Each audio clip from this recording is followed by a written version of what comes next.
GTTN is speaking with Chip Barber. He's the director of the Forest Legality Initiative at World Resources Institute.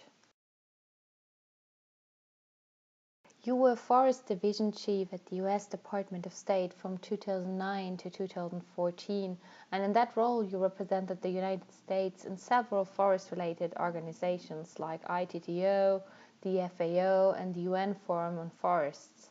Since then, you are the director of the Forest Legality Initiative at the World Resources Institute.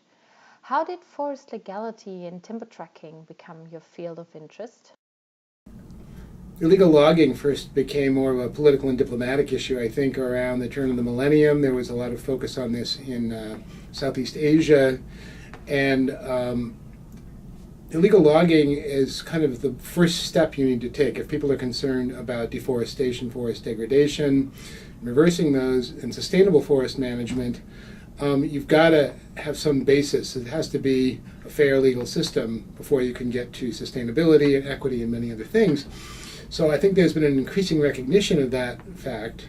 And more recently, as people have focused on forests and climate change and began to look at the realities of implementing better forest practices on the ground and reducing emissions from deforestation, widespread illegal logging becomes a big challenge.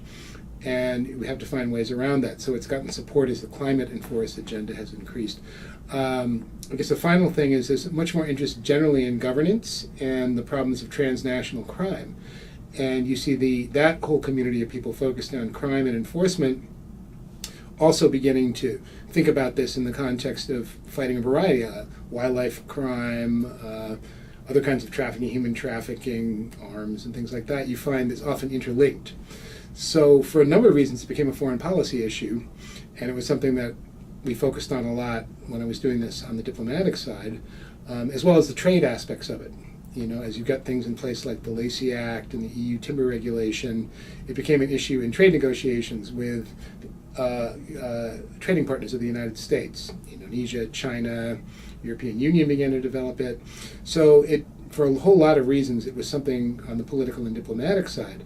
Here at WRI, we play more of a convening and a research and a catalytic role, and it's continued to be an important issue. And it links to some of our other interests in problems with agricultural-based commodities, palm oil and things like this, and conversion of forests, and often that timber going into supply chains as well. It also ties to our interest in governance when you're looking at the whole range of issues of land tenure and the rights of indigenous peoples and fair and equitable participation in development policies. You find that when you have these problems of illegal logging, wildlife trafficking, mining, there's a whole range of these things, they tend to really stand in the way. So it's just become more and more of a focus. And as I think we heard this past week at these meetings, there's a real confluence between the agendas of people looking at open government and fair government, climate change in forests, and sustainable forest management. What are the advantages for World Resources Institute of joining GTTN, and why do you personally support the network? Well, the issue of timber tracking, traceability, wood identification, authentication becomes really important whether you're looking at making supply chains more sustainable, the business and industry side, or you're looking at investigation and enforcement. If you don't know what it is or where it came from, it causes a lot of problems. People more and more want to know where their products came from, where they manufactured legally and sustainably. Verifying and authenticating that, as we've been talking about the last few days, is an area that is important for that, for credibility. And certainly for law enforcement, they think about this more. If you think of the development of fingerprints or facial recognition, as new technologies come along, they bit by bit are integrated into things, not without bumps and challenges. And at WRI here, we've worked a lot with remote sensing and how do you apply innovative technologies in practical ways to solve problems of environment and development. So like remote sensing, wood identification is an area that's changing really fast, and it's getting cheaper and easier. It's not like it's perfect and can solve every problem yet, but there are a lot of uses and applications, and we're very interested in that interface of technology and science with policy. And so GTTN is exactly a group of people from around the world who are focusing in this area with applications for illegal logging and sustainable supply chains. So it's a natural fit for us. We are also very interested in partnerships and convening. We don't think any one organization can solve problems. If you look at our Global Forest Watch, yes, we host it here and we started it. There are 90 partners. With people like, without Google, without the University of Maryland, and many other people, we couldn't do it. We just plain couldn't do it. It's a partnership, and I think GTTN is another model of that. There's convening, it's catalyzing new partnerships for concrete things, cooperation, getting the attention of donors, and actually delivering some results on the ground in particular countries. So it's just a natural fit. And I personally am interested in it. I come out of a background of training in criminal justice. Or before I turned to doing environment things, I was interested in basically crime and investigation.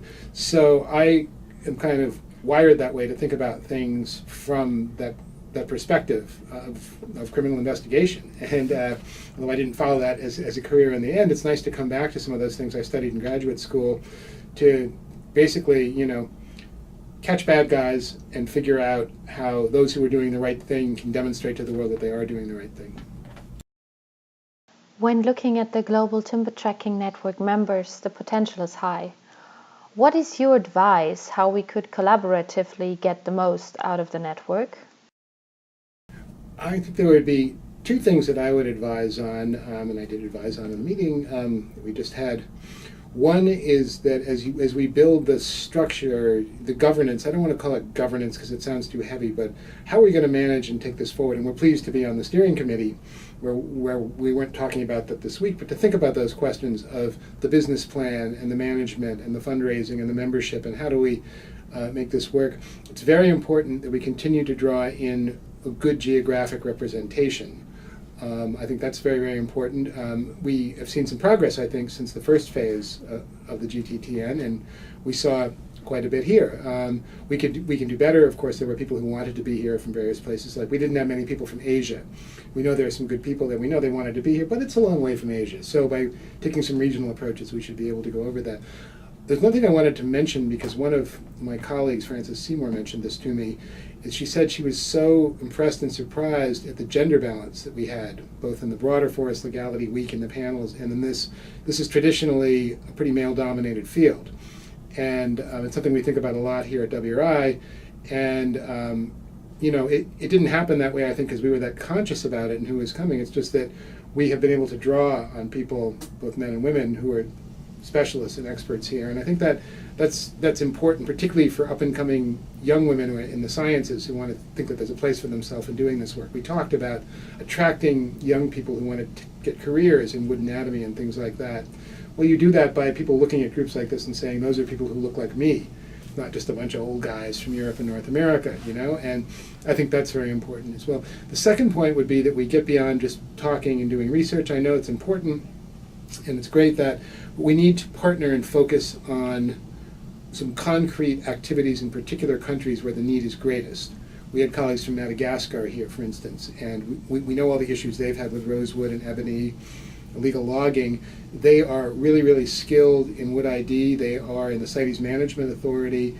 They could really use a lot of support and help and cooperation on both the technical, financial, and the political side to support, because not everyone wants to save the forests in any country, and that we should be basically picking some places and creating, say, with a country like Madagascar, a GTTN Friends of Madagascar subgroup, where we're going to work on projects. I mean, I say this because WRI is developing a number of activities in Madagascar, and we think it's very important for a lot of different reasons, whether development or environment, and certainly with respect to the rosewood issue and everything. And there are other countries and projects, so that would be very good to be having, after a couple of years, some concrete accomplishments in particular places we can talk about, as well as building the global network.